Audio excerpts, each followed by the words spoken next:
Number one, put God first. Put God first in everything you do. Everything that you think you see in me, everything that I've accomplished, everything that you think I have, and I have a few things, everything that I have is by the grace of God. Understand that. It's a gift. 40 years ago, March 27th, 1975, it was 40 years ago, just this past March, I was flunking out of college. I had a 1.7 grade point average. I hope none of you can relate. I had a 1.7 grade point average. I was sitting in my mother's beauty shop. They still call it beauty shops now? What they call it now? Yeah, I was sitting in the beauty parlor. I was sitting in my mother's beauty parlor, and I'm looking in the mirror, and I see behind me this woman under the dryer. And every time I looked up, she was looking at me, just looking me in the eye. And I didn't know who she was, and I said, she said, somebody give me a pen, give me a pencil. I have a prophecy. March 27, 1975, she said, boy, you are going to travel the world and speak to millions of people. Now, mind you, I was flunked out of college.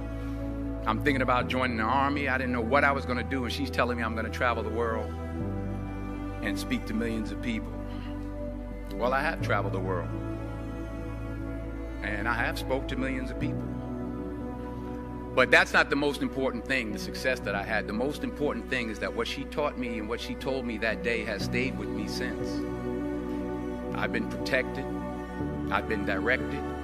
I've been corrected. I've kept God in my life, and it's kept me humble. I didn't always stick with him, but he always stuck with me. So stick with him in everything you do. If you think you want to do what you think I've done, then do what I've done and stick with God. Number two, fail big. That's right. Fail big. Today is the beginning of the rest of your life, and it can be very frightening. It's a new world out there. It's a mean world out there, and you only live once.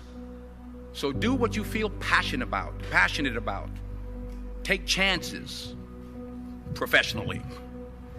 Don't be afraid to fail. There's an old IQ test, was 9 dots, and you had to draw 5 lines with a pencil within these 9 dots without lifting the pencil. The only way to do it was to go outside the box. So don't be afraid to go outside the box. Don't be afraid to think outside the box. Don't be afraid to fail big, to dream big. But remember, dreams without goals are just dreams, and they ultimately fuel disappointment. So have dreams, but have goals. Life goals, yearly goals, monthly goals, daily goals. I try to give myself a goal every day. Sometimes it's just to not curse somebody out. Simple goals, but have goals. And understand that to achieve these goals, you must apply discipline and consistency. In order to achieve your goals, you must apply discipline, which you have already done, and consistency every day, not just on Tuesday and miss a few days. You have to work at it every day. You have to plan every day. You've heard the saying, we don't plan to fail, we fail to plan.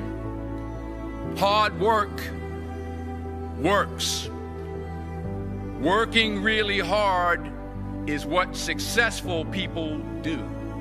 And in this text, tweet, twerk world that you've grown up in, remember, just because you're doing a lot more doesn't mean you're getting a lot more done.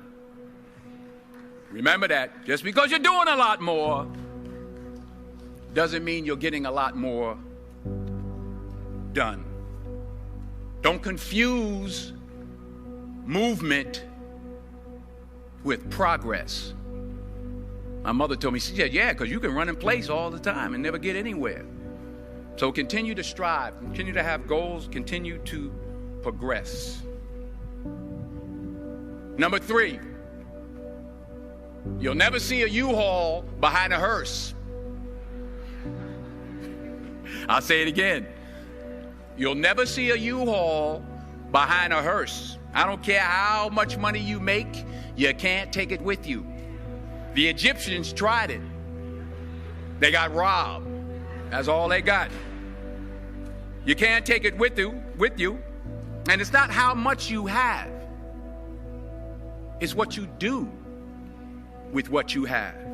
We all have different talents. Some of you will be doctors, some lawyers, some scientists, some educators, some nurses, some teachers. Yeah, okay. Some preachers.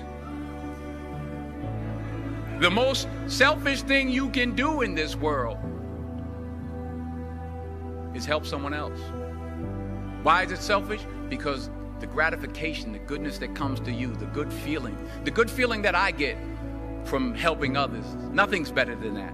Well, one or two things, but nothing's better than that. Not jewelry, not big house I have, not the cars, but it's the joy. That's where the joy is, in helping others. That's where the success is, in helping others.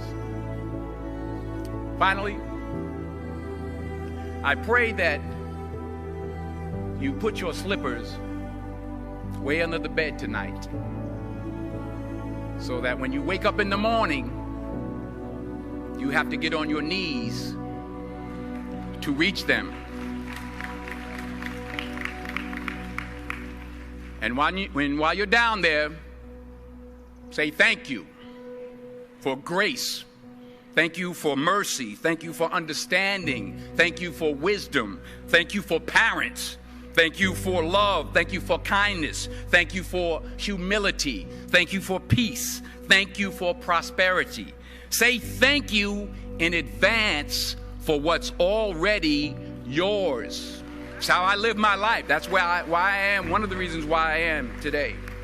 Say thank you in advance for what is already yours. True desire in the heart for anything good is God's proof to you, sent beforehand to indicate that it's yours already.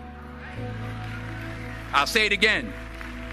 True desire in the heart, that itch that you have, whatever it is you want to do, that thing that you want to do to help others and to grow and to make money, that desire, that itch, that's God's proof to you, sent beforehand already to indicate that it's yours.